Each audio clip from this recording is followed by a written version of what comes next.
Anong naganap? Ba't nagkabarilan? Anong nangyari? Kasamahan mo pa? Yung time po kasi yun, ma'am, nagjojote kami. Oh. Tapos kinasakasan niya po yung baril. Tapos yun po, nalimutan niya siguro tanggalan ng bala, yun, nakalabit niya. Umama sa pa ako. Ilan taong ka na ba? 21 po yung time na yun 21. Kailan ba ito 22. nangyari? Last year? Yes, ma'am. October. to. At yung kasamahan mo naman ay, 19 years old.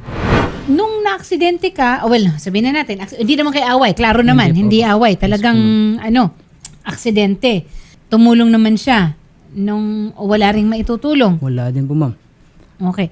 Yung inyong agency, Yun nga po yung agency, ma'am. Sabi ng agency, nung pagka-disgrasya ko, tutuparin daw nila lahat ng gastos. kasi may insurance kayo di ba? Di Oo. ba siya rin may mga insurance ang ating mga O ngayon, tapos pinasahuran lang po ako ng isang buwan, tapos may solicit na 18,000 galing sa mga kasamahan kong guard. Yun lang po. Tapos pinapabayaan na kami paglabas ko ng ospital. Wala na po, napakalaki ng gastos namin. Pati nga, lupa namin sa probinsya na sanla na po dahil na po sa pa ako. Magkano nagastos mo sa saan ka More ba than- dinala? Sa Pampanga po, sa JBL. Tapos yung uwian ko sa Cavite pa, kaya siyempre hindi pa ako makakalakad. Ayun, nagagrab. Kailangan kang Mag-grab po. Ano po, kada check up po. Okay. Gumagastos po kami ng 10,000 kada check up. Yung ilang buwan na din ako hindi nakapag-check up. Kaya nga, kagaya ng kapos na po Pero sa pera. natanggal na yung bala. May natira pa pong 3 bala. Kaya nga sabi ng doktor. Sandali, ilan bang bala? Ilang putok yan? Isang kasi ma'am, isang bala ng shotgun, may 12 na bali na yan. Shotgun? Shotgun po. Sus Mario Josep, sandali lang ha. Nung in-empleo kayo, siguro naman may SSS kayo. Yes po, ma'am. May ECC rin yan, yung Employees Compensation Commission. Colonel Alex Recinto, magandang hapon po. Sir, may minimum age ba para maging security guard? Yes, ma'am. Narinig ko nga po kanina, meron Oo. po yata 19 years 19. old. Opo.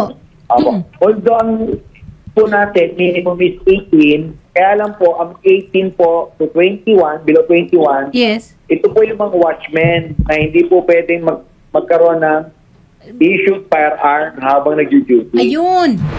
Sani, saan galing yung baril ninyo? Yung Galing po sa agency, ma'am. in-issue sa inyo? Yes po, ma'am. Inisyo po sa amin. So sir, pagka ganun, number one, so watchman, hindi dapat. So may nakikita na tayong violation doon. Pangalawa po, pagka meron pong mga insidente na ganito, are they insured for accident? Ma'am, yan po ano na lang po. Depende po yan sa agency po kung kumuha po sila ng mga insurance for their security guard or depende po sa kontrata, kung may kontrata po sila between guards and the agency. Dito po, mukhang meron talagang violation kasi yung nakabaril at yung complainant, ito ating complainant ngayon, we're all within that age na 18 to 21 kasi si Sunny Dakula, kaka-22 mo lang, tama ba? Yes Kailan po, ka ma'am. ng Noong birthday? January po, 19. Nung January 19 lang siyang nag-22. So, ibig sabihin, nung nangyari ang insidente noong October 2, 2025, he was still within that period na watchman lang siya. Yan po ang ginagawa na po ng ating TOSHA na magkaroon po tayo ng online na submission ng DDO, Duty Detail Order. Duty Doon po makikita, doon po natin makikita yung mga details, name ng guard, sila nakapost, firearms, and left pin nila. Makikita na rin po doon. Attorney, nag-message naman po sa atin yung agency, si Okay. Mr. Elwin na ganoon. Tumatawag po tayo, ang sabi po niya, "Hi ma'am, good day. Hindi na po ako sasagot on air. Ano pa mga claims niya kung sakali may kulang man, tulungan ko na siya office para maibigay kung ano man ang kulang pa po. Thank you po." Kaya makipag-usap o hindi, no? Ang sa atin is ilagay natin sa lugar at ilagay natin sa tama yung mga proseso at mga compliance requirements. Kasi hindi maganda na palalampasin lang natin kung talagang may violation. Tama po ba ako, Colonel Alex? Tama po yun, ma'am. Lalo na Oo. po doon sa edad na yan. Kasi makikita po natin, ang rationally po natin, yung mga ganyang edad po na 21 and below pa Yes. po, maaari pong hindi pa po sila matured for safe Parang- handling po ng firearm. Parang naglalaro lang Opo. Mm-mm. Yes po. Kaya nakakaroon po posibilidad ng mga aksidente kasi hindi pa nga po sila matured sa mga bagay na paghahawak ng baril. Ang sabi po, attorney, maidagdag lang po natin, ang naitulog daw po ng agency sa inyo, sir, ay 27,000 para sa panggastos and 2 months daw po na salary. Hindi po. Hindi po yan totoo. Kasi ma'am, nandun naman sa chatting, di ba, na nag-chat yung kapatid ko November. October pa ako na Tapos, Paano naging 1 2 month lang ang One- binigay sa'yo. 1 month lang po, nasahod po. Tapos yung sabi nila na salary, 18,000 lang po na sa akin, ma'am. Yung solicit galing sa mga kasamahan ko po. Magkano ang sweldo mo? Magkano ang daily rate mo? 800 po per 12 hours. Yes, ma'am. Pero ilang oras yun? 12 hours po. 12 hours. Parang kulang. No? Kung dito sa area na yan, sa Pampanga, parang kulang yan kung 12 hours. But anyway, isa rin yan sa i-raise natin.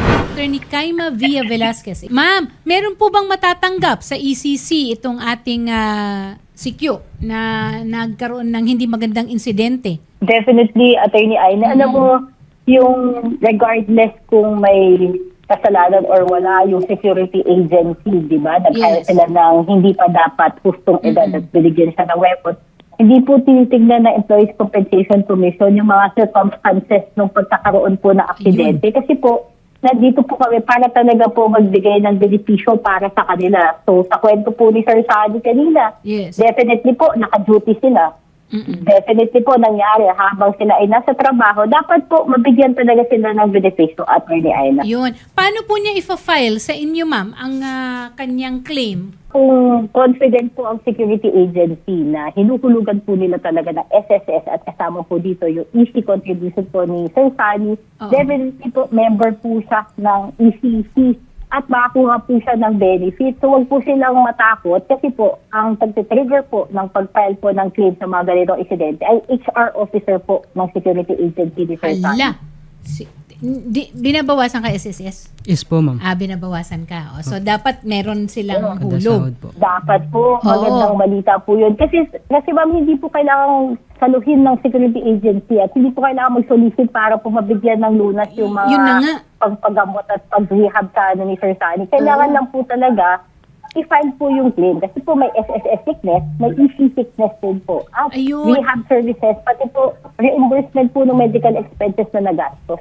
Ma'am, kung 4 na buwan pa lang siya, ano ba po ba yun? Is that material? At ay na hindi po material yun. First day at work pa lang po, kahit po i-report pa lang siya sa katapusan sa sweldo niya, first day of work po, covered na po ang empleyado sa ECC. Siya po ba mismo ang magpa-file or yung employer po, through the employer? Si employer po sana, Attorney ay na madali lang po ito, hindi na po kailangan pumunta sa opisina. Meron pong SSS portal ang HR dapat po or admin officer po ng security Ayan. agency. So siguro, bigyan muna natin ng pagkakataon ng agency to fulfill all of its responsibilities and then facilitate. So meron ka pang makukuha sani ha? Hindi lang yung doon sa kumpanya, kundi yung doon sa Employees Compensation Commission. Attorney Kaima, mga more or less, magkano po ba? May standard po ba na amount tayo dito? Depende po, of course, yan sa monthly salary credit po na natatanggap po Okay. na ni Sir Sunny. Opo. So, ang roughly minimum. po above minimum wage naman po yun. Yes. Para po sa araw-araw habang nagpapagaling siya. Pero bukod po doon, yung kanina po iniisip natin pamasahe, pangkain, para Oo. po makapagpagamot siya. Sagot din po namin yun, may allowance po kami sana para po hindi na siya mahirapan magpagamot. Magandang hapon po, Sir Paulo. Sir, yung 800 ba sa Pampanga, 12 hours po, sakop? Tama o mali? Okay, sige ma'am. Ang minimum wage natin sa kasalukuyan po is 600 pesos para sa mga non-agricultural industry. Okay. Kasama po dyan ng mga security agencies po. No? So, dapat po ang minimum po ng mga security guards natin employed dito or deployed po dito sa Pampanga, 600 pesos. Ngayon, kung 12 hours po yan, meron pong 3 hours na overtime. Kasi kung 12 yan, minus ko 4 ng 1 hours, hour di ba? na meal break, then 8 sa 11 po, 3 hours po. So, technically, baka po nasa 881 pesos po dapat ang take home nila for a 12-hour na work po. So, kukulangin po yan kung 800 pesos lang. Assuming 800 pesos po yung total nila. May iba pa kwento pa po kasi kung 800 yung basic nila, mag-iiba po talaga ng ang take home nila doon kahit na meron above silang minimum. Pero kung sa minimum lang po pinag-usapan, kulang pa rin ho yan because Kulang pa rin. sabi ko nga, kung computation yan, dapat ho, kung 600, divide mo ng 8, then 75. multiply mo ng 1.25, then multiply mo ng 3, kung 3 hours ho yung overtime, then most likely papalo ho ng 881 pesos po so May yan. may nighttime differential pa po yan, ano? Pag lumampas ng Wala alas pa 8. po doon yung night shift differential pa po natin Oo. kung assuming pumalo ng 10 o'clock PM to 6 o'clock a.m. po yung trabaho Yung po duty ng, niya. ng Oo. duty po niya. Yes po. Oo. So naku, Shari, parang ang dami nating na-discover. Yes, attorney. Oo. Ganito, Sani, kailan ka huli nakapag-usap sa Central Force Security Agency? Kailan mo Noong sila- November 25 po kasi humingi po ako ng tulong sa operation manager namin na, Sir, kailan po yung sahod ko? Kasi po may check up po ako, kailangan po ng 10,000. Sabi ng operation manager na, wala pa daw ang sahod. Sabi niya, i-inform lang daw niya ako pag may sahod na. Tapos ayun po, yun lang po, last chat niya po, hindi na po nag-reply. Sumubok ka ba na Opo. makapag-usap sa kanila? Okay. Hindi Actually, na po meron matawagan po. madali sanang lapitan, pero mahirap namang hanapin, di ba? Meron tayong mga pictures pero maselan, Shari, kung paanong nangyari sa paa Yes. ni Sani. Hindi na siguro natin ipapakita yan, ano? Pero kung i-describe ko po, yung kabuuan ng paa ni Sani ay parang sumabog eh, no? Parang na At puro bakal, attorney. Oo, puro bakal kasi parang pinut together, binalik, no? May tahi. Ang tahi parang end to end eh. Yes po. Pero paano daw po yun, sir, for procedure pa po yung tatlong natira? Tayo kailangan Opo tanggalin. ma'am, sabi po ng doktor, obserbahan pa po daw nila. Pero Pwedeng iwanan lang dyan?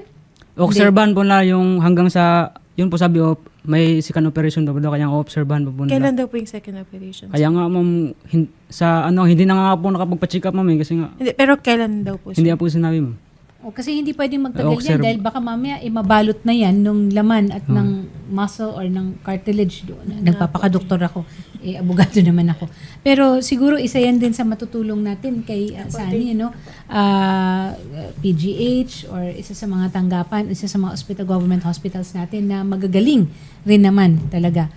Sa ngayon, gumagamit ka ng saklay Yes po ma'am. para maglakad. Ano sabi po ni Sir Earl yung nakagawa po niyan? Humingi? Wala. Yun po, humingi po siya ng tawad po nung isang beses lang po yun. Tapos wala na po. Siya ba ay nagtatrabaho pa rin doon? Opo. Oo. Kasi kailangan Yun nga po yung ako nagtitiis tapos siya nagtatrabaho lang. for whatever concerns, no, other than yung compensation, would be kung sumunod ba sa tama ayon sa batas yung pagpapasweldo. And we go to Sir Paulo Magtoto on that. And then si Colonel Alex Recinto bilang sa SOSYA ay magpapaimbestiga rin, no? So yes, ang sagot, oo, marireimburse ka, makukuha mo yung dapat na ibigay sa iyo na compensation. Sasamahan na lang po namin kayo, Sir Sani, ha? Yes po. Opo, wag po kayo mag-alala. Sa office po ni Mr. Paulo Magtoto, Attorney Kaima Villa Velasquez ng ECC, and of course kay Colonel Alex Recinto ng SOSYA po. Salamat, sir. Magandang hapon Thank you po. po, maraming Okay. salamat po.